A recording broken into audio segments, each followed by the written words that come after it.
Jokowi melontarkan pernyataan yang cukup menghebohkan bahwa ada orang besar di balik polemik ijazah palsu. Pernyataan ini, jika dianalisis dari kacamata komunikasi politik, punya beberapa implikasi menarik dan berpotensi memicu gelombang diskusi baru. Pernyataan Jokowi, ada orang besar di balik polemik ijazah palsu, kita coba kaji dari sudut pandang komunikasi politik. Setidaknya ada 3 hal. 1. Menggoda rasa penasaran publik dan mendefinisikan orang besar. Poin pertama yang langsung mencuat adalah efek spekulasi ketika seorang pernah menjadi presiden selama 2 periode dan memiliki pengalaman politik mumpuni menyebut ada orang besar yang membackingi sebuah isu. Publik secara otomatis akan bertanya-tanya, siapa gerangan sosok tersebut? Pernyataan ini bukan hanya sekedar kalimat biasa. Jokowi dengan posisinya secara tidak langsung menaikkan status figur yang ia sebut. Jika seorang yang pernah menjadi presiden menjuluki orang besar, ini mendikasikan bahwa pengaruh dan kekuatannya tidak bisa dianggap remeh. Ini memancing publik untuk menduga-duga, menganalisis profil-profil yang mungkin masuk kriteria orang besar tersebut. Apakah itu figur politik senior, pengusaha kakap, mantan pejabat tinggi? Spekulasi ini akan menghiasi ruang-ruang diskusi baik di media massa maupun di platform media sosial dan membuat isu ini terus hangat. Kedua, memicu polemik baru dan menggeser fokus isu. Pernyataan Jokowi ini justru berpotensi menciptakan polemik baru yang akan menggeser fokus dari isu awal, yaitu polemik ijazah palsu itu sendiri. Alih-alih masyarakat fokus pada verifikasi ijazah palsu atau laporan polisi Jokowi terhadap pihak-pihak tertentu, perhatian kini beralih kepada sosok orang besar yang disebut Jokowi. Secara strategis, ini bisa menjadi manuver komunikasi politik. Apakah tujuannya untuk mengalihkan isu atau justru untuk memberikan sinyal tertentu kepada pihak-pihak yang terlibat?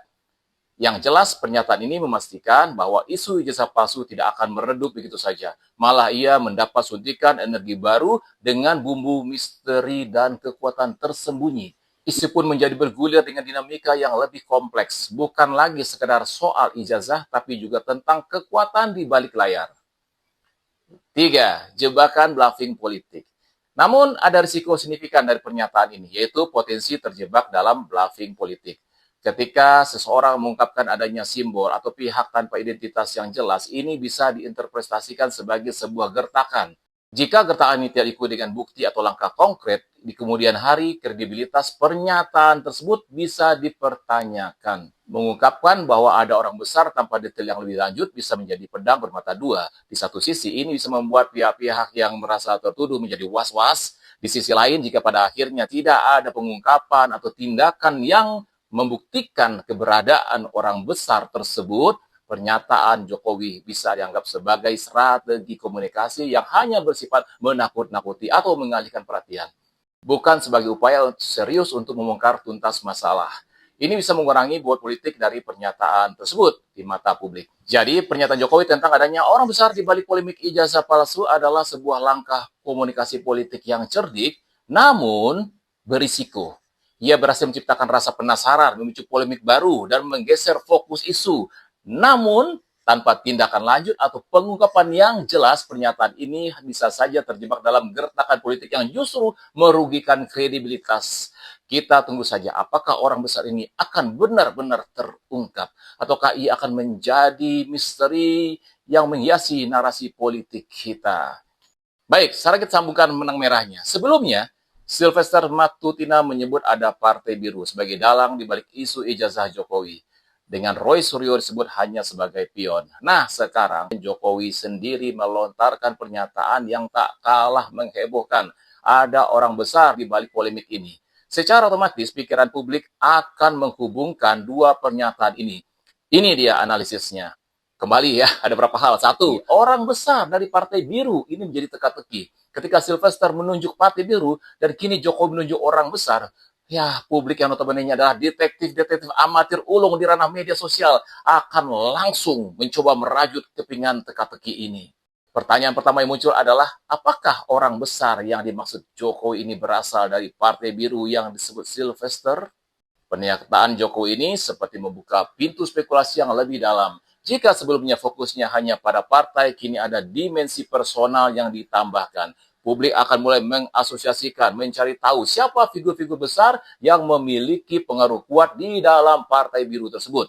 Ini bukan lagi sekedar bicara institusi, tapi juga individu di baliknya. Ini memperkaya narasi, membuat lebih personal dan tentu saja lebih menarik untuk diikuti. Dua, mengerucutkan Partai Biru itu menjadi PAN, Demokrat, dan Nasdem. Ya kan? Itu kan Partai Biru tuh. PAN, Demokrat, Nasdem. Atau ada yang lain. Nah, ketika bicara Partai Biru di kaca politik Indonesia, pikiran kita langsung mengerucut pada nama-nama yang sebutkan tadi itu. Itulah Partai Biru. Ya, Partai Amanat Nasional, Partai Demokrat, dan Partai Nasdem.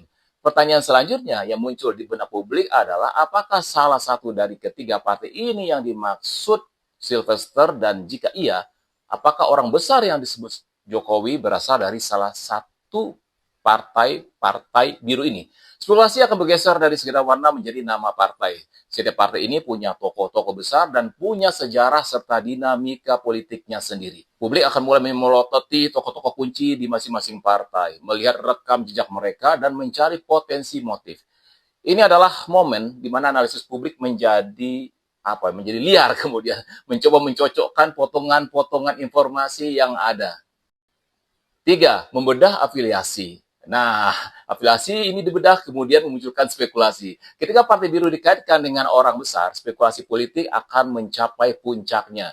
Publik akan mencoba membedah afiliasi masing-masing partai tersebut terhadap Jokowi.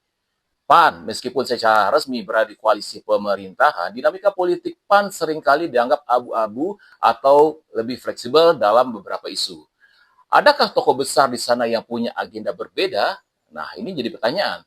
Demokrat, semasa Jokowi berkuasa, pernah menjadi partai di luar pemerintahan yang kerap melontarkan kritik. Tentu saja mereka akan menjadi salah satu sasaran spekulasi duga-menduga dari publik. Siapa tokoh besar yang paling vokal atau punya pengaruh besar di Demokrat? Nasdem, partai ini awalnya merupakan bagian inti dari koalisi pendukung Jokowi. Namun, dalam beberapa waktu terakhir hubungan mereka sempat dikabarkan renggang.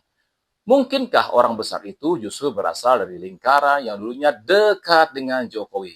Nah, analisis ini akan mendorong publik untuk tidak hanya melihat di permukaan, tapi juga mencoba memahami motif politik di balik setiap langkah. Apakah ada ketidakpuasan, perebutan pengaruh, atau justru manuver politik untuk pemilu 2024? Semua akan menjadi bahan diskusi yang renyah dan mengalir deras di ruang publik. Jadi, pernyataan Jokowi ini bukan hanya sekadar kalimat, ia adalah pemicu bola salju spekulasi yang akan terus bergulir, menghubungkan satu informasi dengan informasi lainnya, dari partai biru hingga orang besar, dari warna hingga nama partai, dan dari afiliasi hingga potensi motif. Ini adalah contoh bagaimana komunikasi politik bisa menciptakan narasi yang kompleks dan penuh teka-teki, membuat kita semua bertanya-tanya, siapa sebenarnya di balik ini semua? Saya Iwan Sastra.